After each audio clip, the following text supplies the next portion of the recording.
Welcome to the Root of It All podcast with Tree, where you will learn new habits for human betterment. We talk about all things related to personal growth, and everything is on the table. Each episode will explore different topics like self-care, mindfulness, goal setting, and more, with a focus on practical tips and actionable advice you can start implementing in your life today. Our goal is to help you become the best version of yourself and live a more meaningful life. So grab a drink, cozy up, take your dog for a walk, or go for a drive. Join us for some fun and meaningful conversations with some amazing humans. Let's grow together. Hello, everyone, and welcome to another episode of the Root of It All podcast with Tree. And today I am with a absolutely beautiful, beautiful human being. This is Kellie Smith, and she joins us from Florida. I believe that she's in Florida right now, but she has two hypnosis clinics, which is awesome. She has Burbank Hypnosis, and that's in California, and she has Winter Garden Hypnosis, which is in Florida, I believe. Correct me if I'm wrong. Yeah. So welcome, Kellie. Thank you so much for joining us today. Well, thank you for having me. This is wonderful. And I just want to say what a great job you're doing. And I'm very impressed that you're doing this podcast and all the things that you do. You're a very, really great professional. And I really appreciate that. Well, thank you so much. And those are beautiful words that I actually don't hear very often. So thank you for even saying that. So the cool thing having you here is being a fellow human behavior expert, also part of the Master Hypnotist Society. And you've actually been doing this for longer than I have, which is awesome that you're here to share your expertise on the things that you're great at. A lot of people that are listening to this, they're listening to this to learn in terms of human behavior. So one thing about you, that how it is that you connect with people in a beautiful way, is I want to use the word empath, and I'm going to use that word, but first teach people in your words of what that is. Sure. So you know how in your car seat, you can push a button and it goes to all your comfortable spots, and that's what you drive in. Well, imagine that a whole bunch of people drive your car and adjust it to their bodies, the length of their legs, the length of their arms, the length of their torso, where the side mirrors and rearview mirror is set.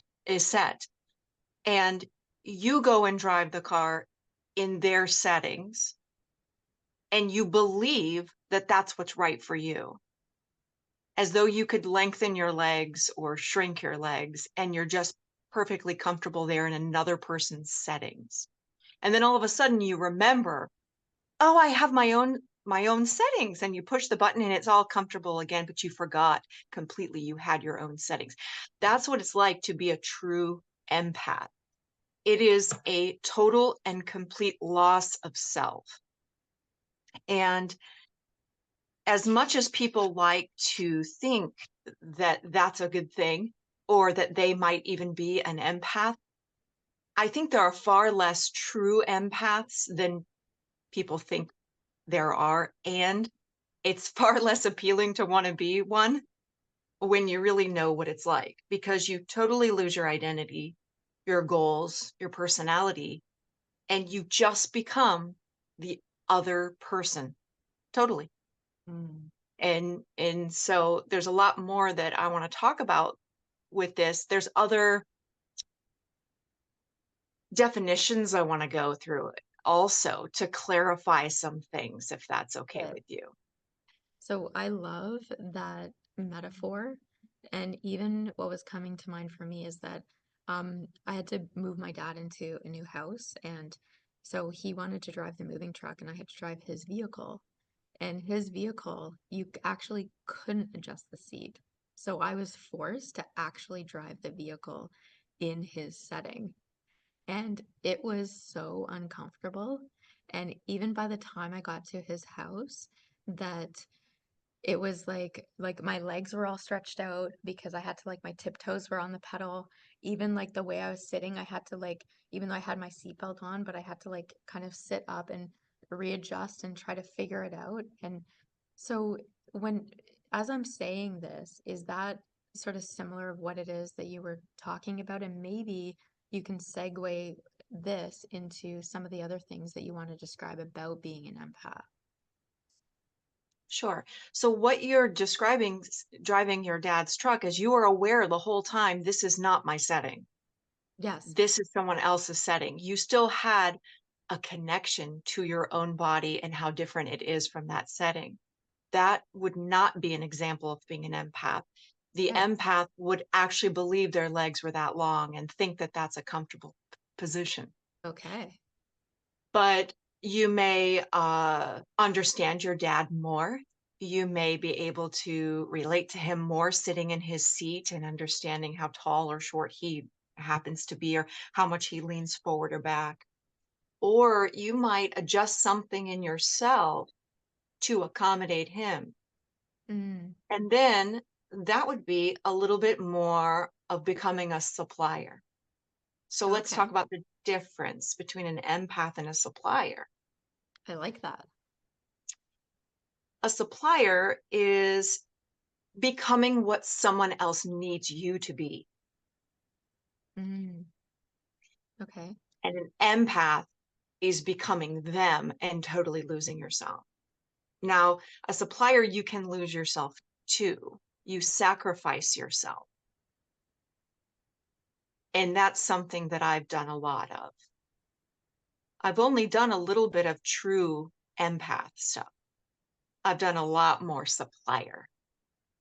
I can totally, yeah, I'm definitely a supplier. I'm in that category as well. Yeah, 100%. Yeah. yeah. I'm And even taking notes as you're talking. cool. Yeah, I think it's So if anyone's listening to this and you want to start taking notes, if you're driving your car, pull over, or if you're walking, stop if you're going to take notes on your phone because I don't want you tripping or falling. So yeah, keep going, Kelly. This is awesome. I love it. yes, be safe, be safe. Okay, and then the one that you have probably talked about before is the difference between empathy and sympathy. Hmm. So, sympathy is feeling sorry for somebody, feeling Hmm. bad for their position. Um, in a sense, giving sympathy is agreeing with a cause and effect relationship. They're having these moods because of this, and then you feel sorry for them. Hmm. And sympathy is not useful. Empathy is, however, but sympathy is not outcome oriented. So And you want to, repeat that again. I want the listeners to be really clear. So sympathy you said is unuseful. right, And teach us a little bit more about that, like why it's unuseful. because it just creates compassion and stops. And there's no useful outcome in it. Hmm. So when it creates compassion and then it stops, give an example of that. Uh, Somebody burns their finger cooking, and you Hmm. go, "Oh, that is so sad that you burned your finger. That must really hurt, huh?" Or you Right. could So it's say, almost like "Let." stating the obvious. It's like, thanks, tips. Like, like, Oh, well, it's kind of like commiserating. Oh, yeah, it feels bad. Let's focus on how that feels bad for you versus, hey, let's put some ointment on it, get a bandage, and take the steps to heal that burn. so empathy is more about taking action, about moving through, as opposed to sympathy is being with the person in the pain and just staying there doing nothing. This is Is that yeah, this is how I'm going to define it for your listeners today. And there may be different ways of seeing it, but this is the only real way to see this and make distinctions so that you don't end up being unuseful to others or yourself. okay? Okay. So empathy is just, feeling what the other person feels. And empathy can go in a useful or unuseful place. Hmm. Um, Sympathy is always an unuseful place. It's a black hole. I love And so I looked up a black hole actually before this, and it was very interesting because it said no light can pass through a black hole because the gravitational pull is so massive. Light cannot exist in a black hole. So Mm, you can dump out sympathy to infinity to a person who needs sympathy, and there will never be an end to it, and there will never be a solution. mm. I So, love that analogy. That's awesome, Kelly. Okay, so go empathy. Yeah. yeah, so empathy that's safe and useful would be to feel what they feel, Hmm. but keep your own goals, your own identity, and helping where possible, seeing an outcome for the empathy. Okay. But unuseful would be, or even dangerous would be, you lose yourself completely, which is what I was defining an empath to be. Like, you Okay. forgot you had your own settings in that car completely. You didn't even remember. Hmm. But if you're there, you're driving someone else's car, you remember that this is not your body length and this isn't matching you. You can keep your sense of self, and you keep your boundaries and your identity, and you keep your own goals.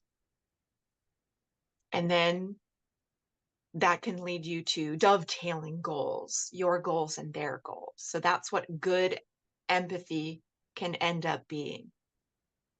Awesome. So yeah, staying focused on the outcome that's needed for yourself and others, and being okay to detach yourself if needed, if that person's outcome actually shifts or changes to a place that maybe doesn't align with your own goals.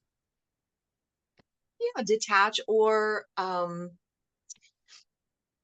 you can stay attached and just make an alternative choice. There's a lot of ways that that could go, but it would be really useful only if, you're focused on an outcome altogether. Now, I was also thinking through this, and we have to touch on what a martyr is too, Oh, because yeah. a martyr would be seeking sympathy, Mm, hmm. and you're seeking it for yourself. And there again, it's a black hole. It's never fulfilled. And So would you so you're, say, yeah, so would you say that sympathy and martyrdom can also go hand in hand, or are they two totally separate things? oh yes, they do often go hand in hand Hmm. when you're Okay. seeking sympathy. It's often because you're sacrificing yourself, martyring yourself, and then you're going, hey, why is no one admiring me for all the sacrifice I'm making? And so you seek out the sympathy, and that becomes something that's feeding you. And Hmm. that's just all has the wrong motives in it. So that would be a martyr strategy.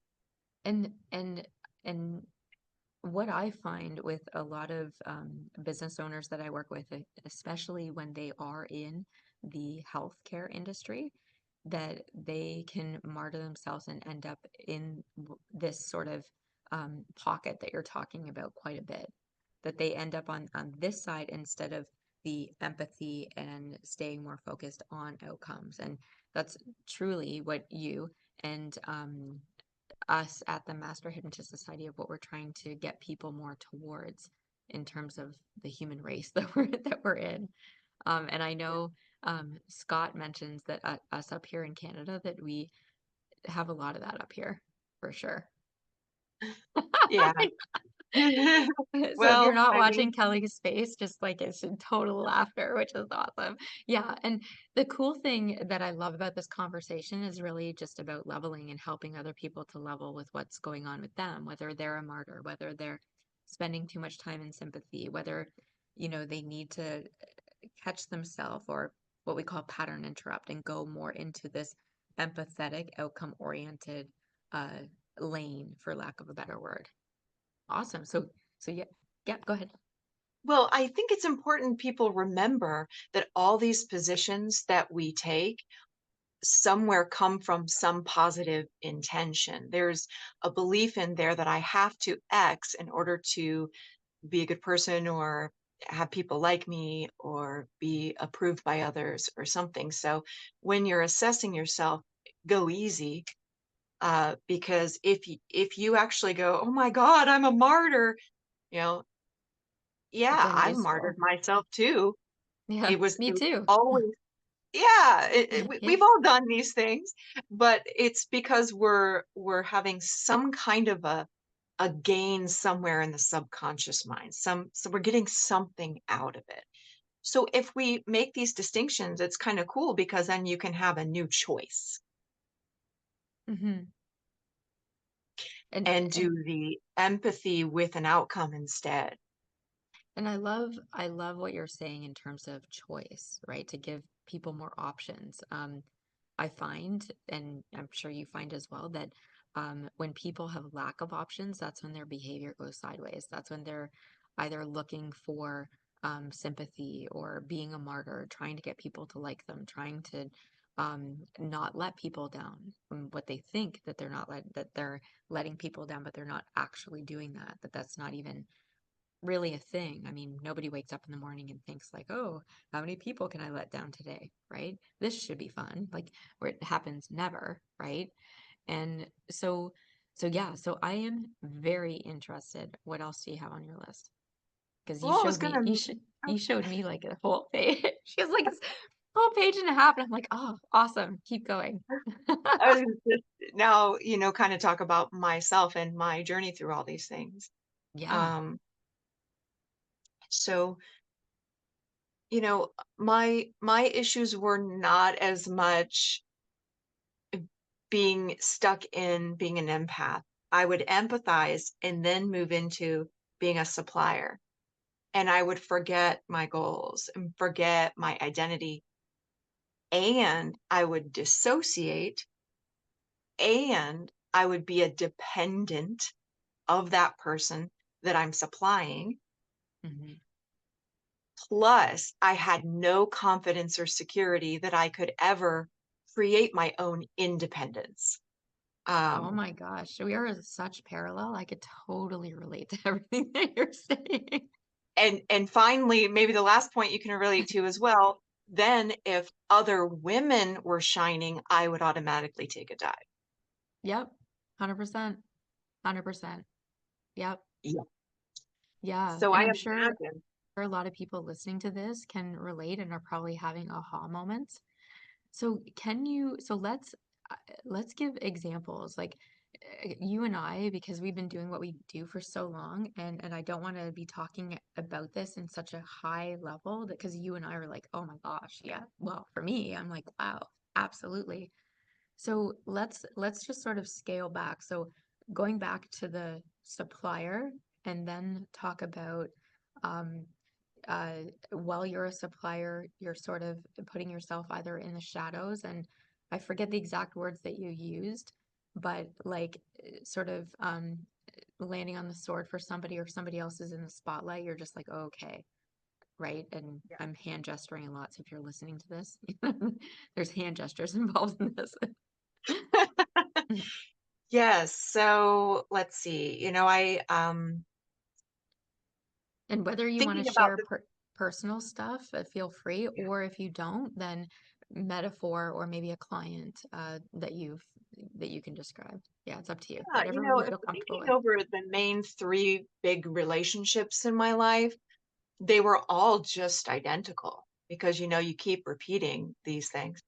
So in all three, I really admired that person for their many wonderful qualities. They were bolder than me. They had a kind of a sense of like having fans or people that followed them. They were often on a stage Mm, or in some kind of a spotlight. And I just absolutely loved being the person next to them, giving them the lift that they needed and believing in them. hmm But what was happening is, and that's all really good, and I want to keep that, right? I don't want to get rid of that. But the part that hurt me was that I would just forget, what was an outcome for myself. Like, where am I heading? And could I ever be in a spotlight like that? I never believed I could.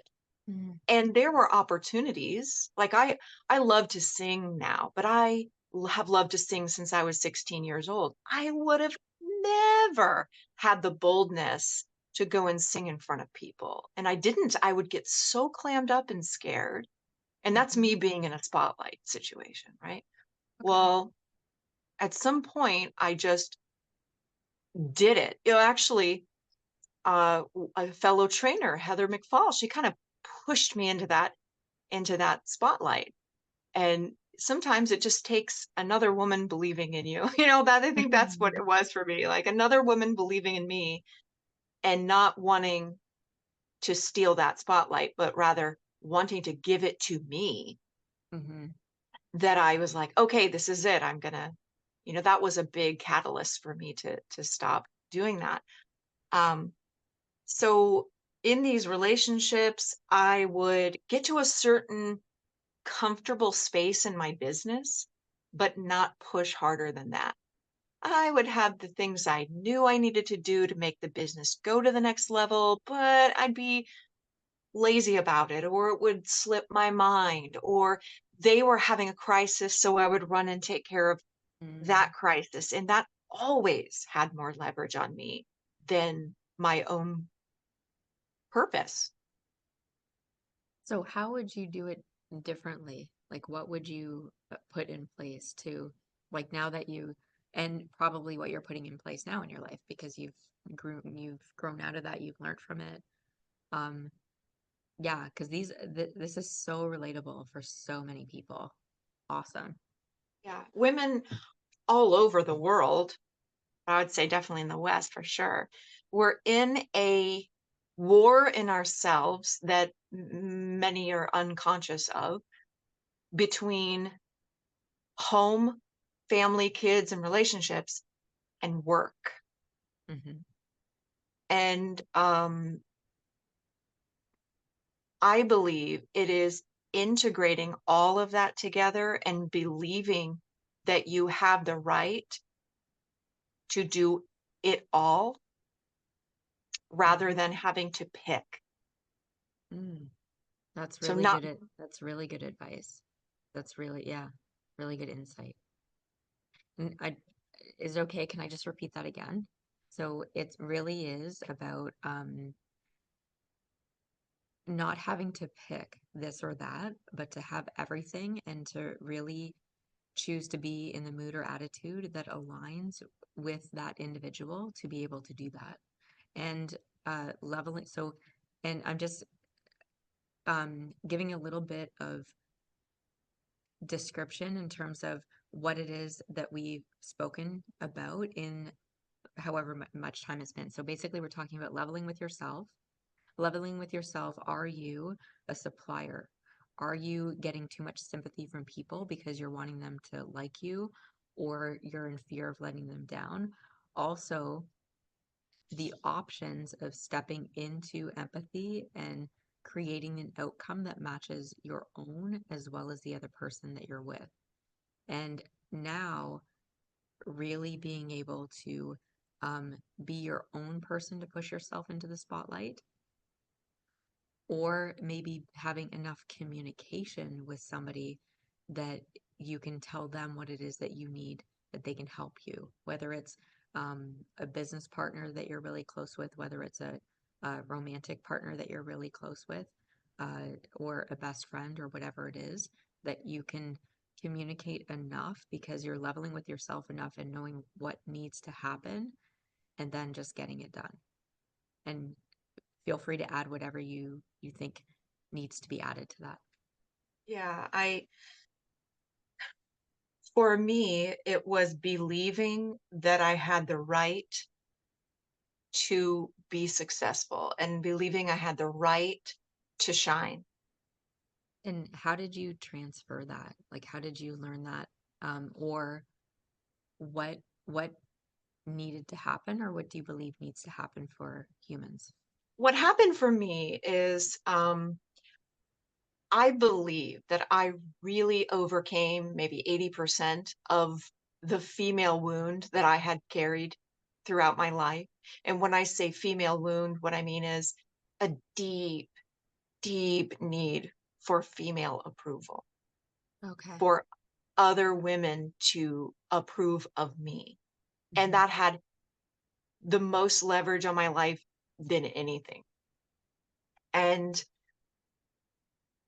so I did want to talk about women interacting with one another and Hmm. how common it is for, well, first of all, when you see a successful woman, what do the other women around that woman do? Well, they get jealous, they get envious, they get close to the lesser successful women and commiserate and triangulate against that successful woman.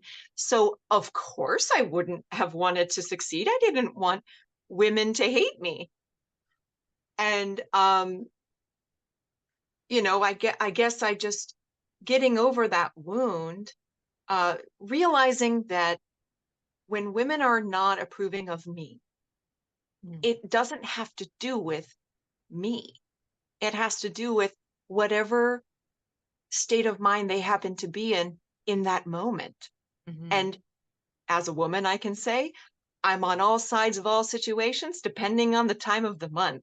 So if Yeah. someone were going to determine their self-esteem based on my opinion of them, that's really unfortunate for them. So I kind of realized that the opposite direction. Oh, that doesn't actually necessarily mean anything about me. And this taking dives thing, like, so I guess the challenge is, can I stay shining when other women are shining, or when other women are not shining? Can I still just shine myself and do whatever is needed to help others, or not? So, I think that's a common thing where women do take dives for other women, or they're in envy of that successful woman. And what we need to be mature is to celebrate that other woman's success, getting close to that woman because of their success and because of our own, Hmm. noticing, hey, if she can do it, I can do it. Hmm. Not she did it, that means I can't do it. That used to be the old mantra, I think. Oh, Hmm. she did it, so therefore I can't. And now if she can, so can I, and we can do this together. Hmm. And that's really powerful because there's lots of people out there that can really leverage the information that you're sharing here. I think, yeah, like um, there's so many people, even in like couples as well, best friends, right? Like a best friend would even bow down and be like, oh, and help that person um, instead of allowing themselves to shine as well, seeing their own light. Some people, they can see other people's light, but not realizing that part of that is their own, right? Right. Um, and I love this conversation in terms of, I'm doing a talk right after this, and it's about male and female energy. So I didn't even plan this, like recording this. I didn't even plan this, that, it would dovetail kind of on both. So it's really awesome that trusting of what's even happening in the moment and what is it that you can learn from that, right? So what we're talking about in terms of women supporting other women, instead of going into either judgment or envy or self-doubt or any negative emotion, that instead going into curiosity and being like, oh, how is it that I can leverage this for myself and support the other person at the same time? And I think that's the like a really good thing that somebody should take away even from this podcast. Obviously, all the richness of information that you shared, but also how can somebody still have their own light shine? And what do they need to see, feel, and hear to understand that their light is actually shining at the same time?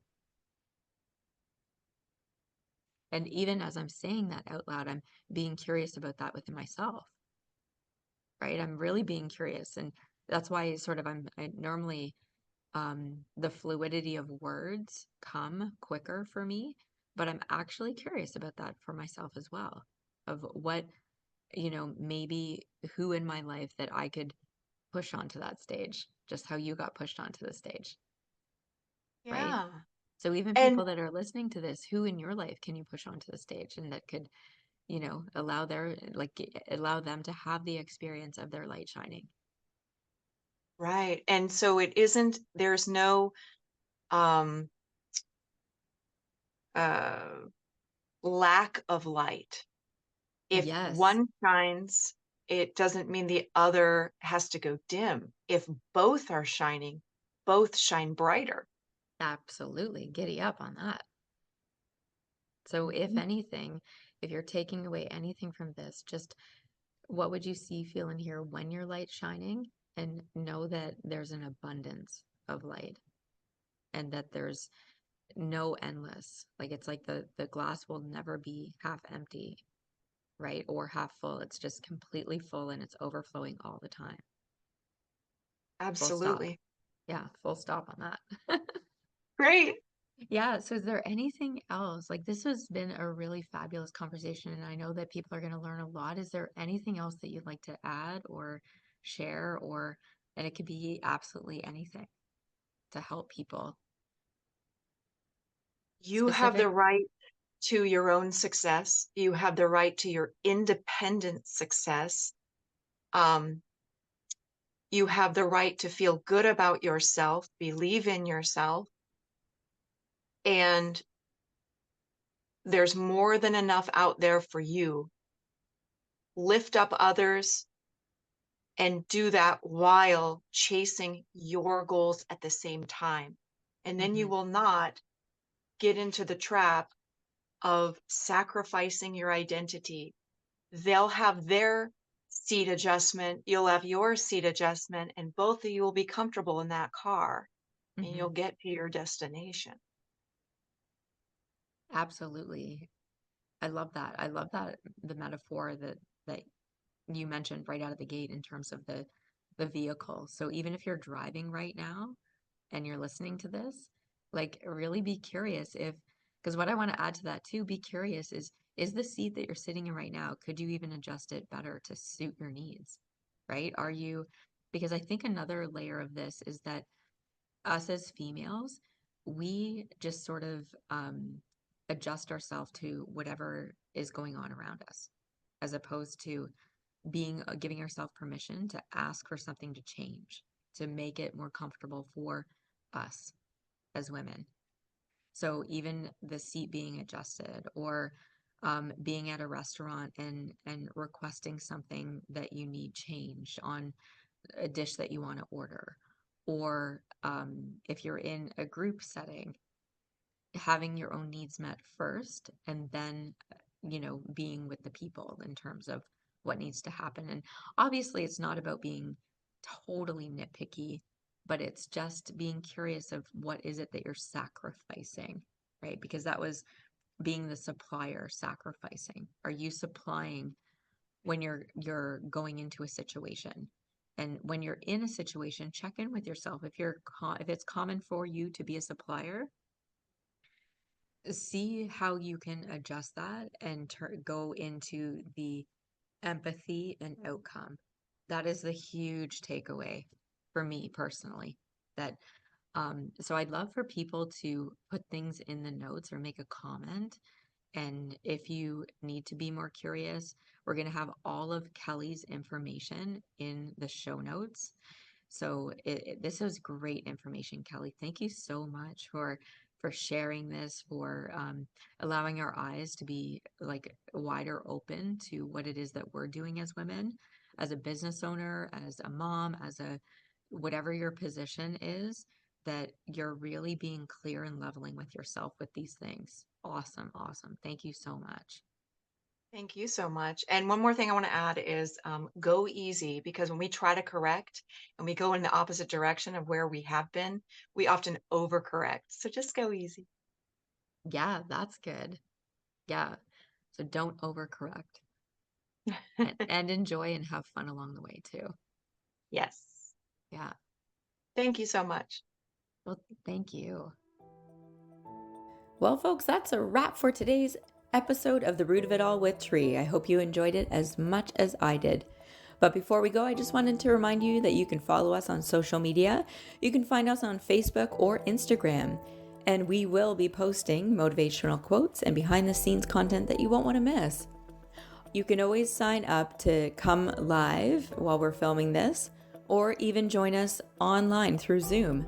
We always offer open question and answer after each episode that we don't record, so it's all private, but you can get more involved. So sign up for free at businessgrowthresults.com, and we're going to cover all kinds of different topics that you're not going to want to miss.